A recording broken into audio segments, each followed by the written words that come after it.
In the most pristine, cold, and fresh rivers and lakes, there lives the princess of water, graylings. Scientifically known as tamalos, means thyme smelling like fish. And I smelled it almost 100 times, but it never smelled like thyme, always smelled like fish. So my study is on the biggest grayling in the world, and uh, also it means the biggest among all the Mongolian 5 graylings. And yeah, so the Mongolian grayling is the biggest. It can reach 70 centimeters in length and can weigh more than 3 kilograms. And it is only found in the Western Mongolia in hot and Sahan river systems. And that river systems do not go out of the country in their heyday. And so they're endemic species. And uh, the past studies have been on the phylogeny, genetics, morphology, distribution, but there was not many studies, actually just no studies on its movement and little knowledge on its biology and behavior. But it's the only, uh, there's only 2 big fish in Western Mongolia that we don't know about where they are moving during the year.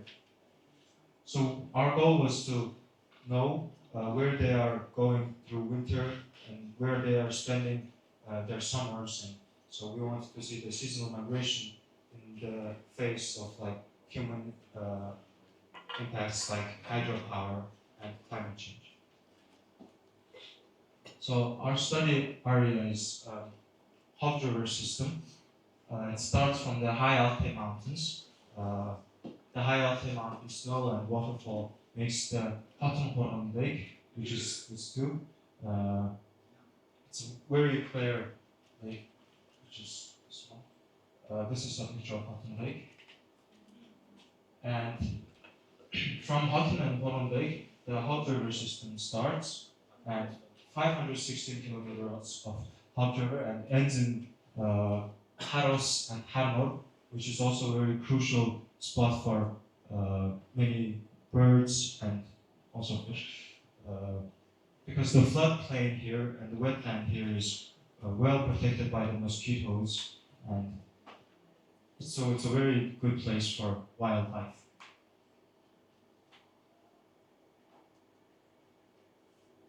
So this is the starting of the Hot River system, and this is the ending of the Hot River system. And our study was focused on the starting and ending of the Hot River system. So how did we catch the fish and do our study? We mainly used just fishing rods, mostly spinning rods with 1 bar hook, and we caught the fishes by rods, and we tried to do some gill netting and caught some of them with gill nets. It was 55 centimeter hold gill nets. And then when we catch the fish, we put them in holding nets, so we can do 2 or 3 fish at a time. So we just place them in holding nets. And when we start the surgery, we first put them in a tank and we drug them with anesthetized them with MS-222, and then we open their we open their belly and put this acoustic telemetry which makes sounds, acoustics. And then we sew it back, we seal the belly and let it rest in fresh water, fresh cold water in the holding net for a while and let it out. And while doing that, we put the receivers which sense these acoustics in the rivers and lakes that we are doing the study.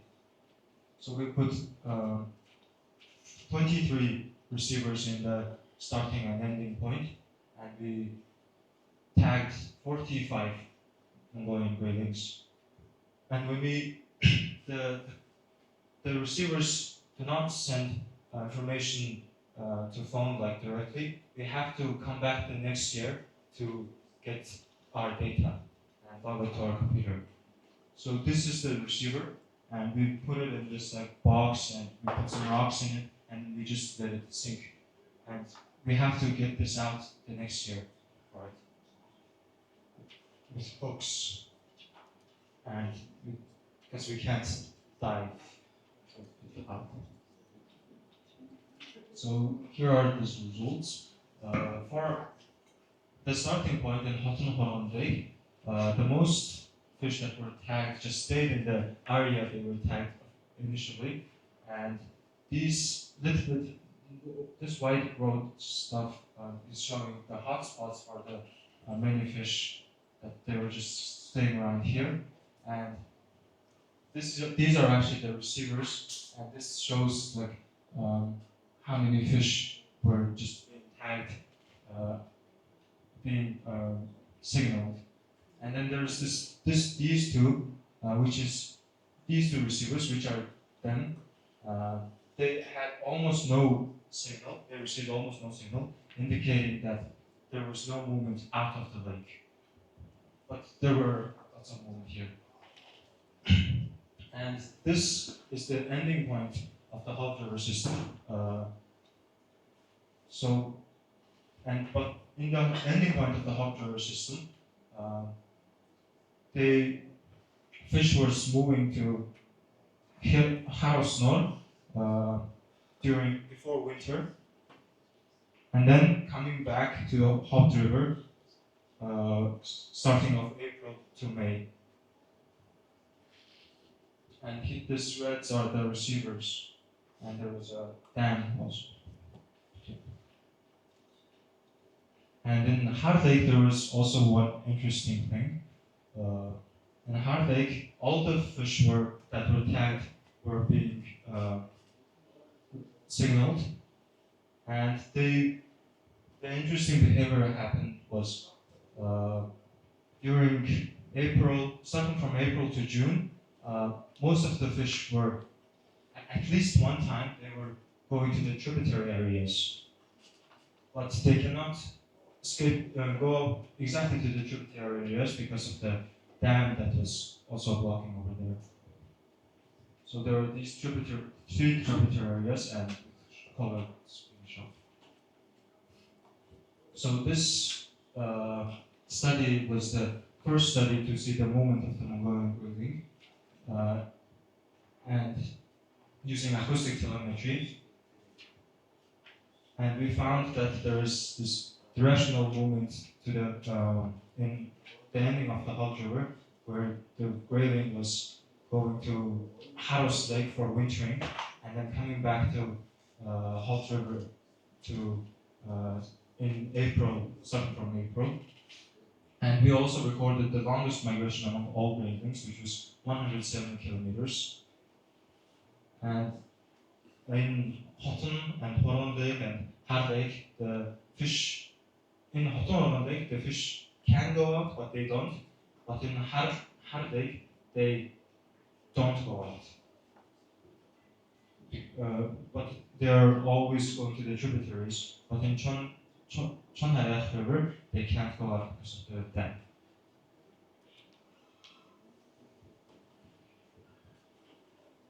So in Hard Lake, we think the Durban hydropower dam is blocking the passway to the Haros Lake.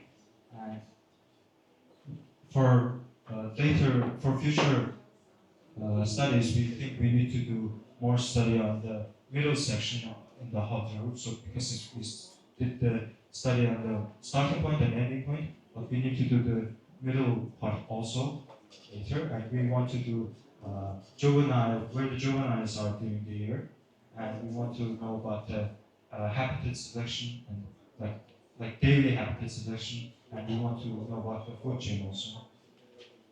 And improved understanding of this Mongolian grayling's movement, the one out of only two game fish in Western Mongolia, we can gain good information on how to mitigate problems like climate change and resource development, like the hydropower. And thanks to all the Swedish Agriculture University and Wildlife Science Conservation Center of Norway, and all the people who study this possible. I was glad to be there. Questions? Okay, thank you for. I'm going to take one or two questions. I apologize, this question is already mentioned in your research. I'm just very curious about, do you need any permission to fishing in Mongolia?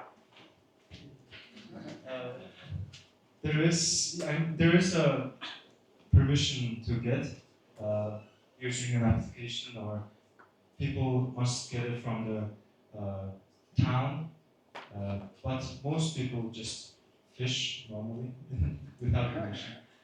But it's better to get the permission. Yes. Do you know the survival rate of you treated fish? How many days they are alive? I think I accidentally skipped. Maybe it's this one that can show.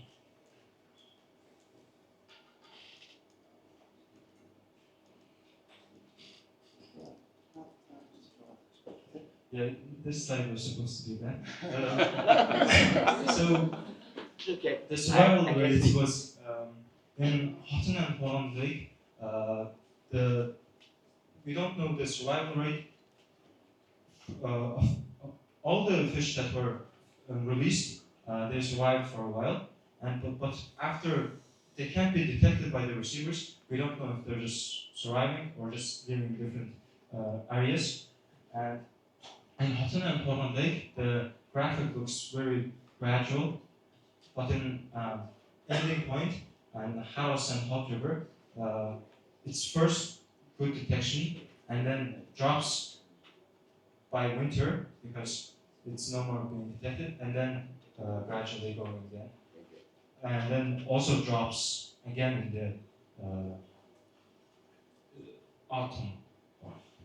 And in Hart Lake, it's also gradual. So I don't think we are killing much, and the survival rate is not too bad. What's the maximum distance of the sensitivity of the acoustic? It depends on how fast the river is going. If it's like floody, it will be a bit harder. But if it's like not floody in the lake, it's I think it's 200 meters if I don't remember.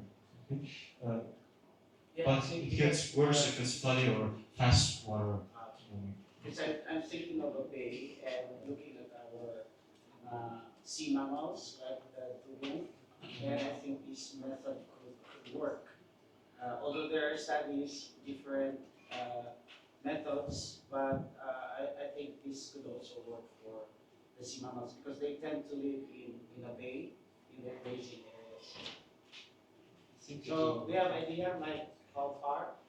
I think the maximum is 200 meters, and minimum is 50 meters.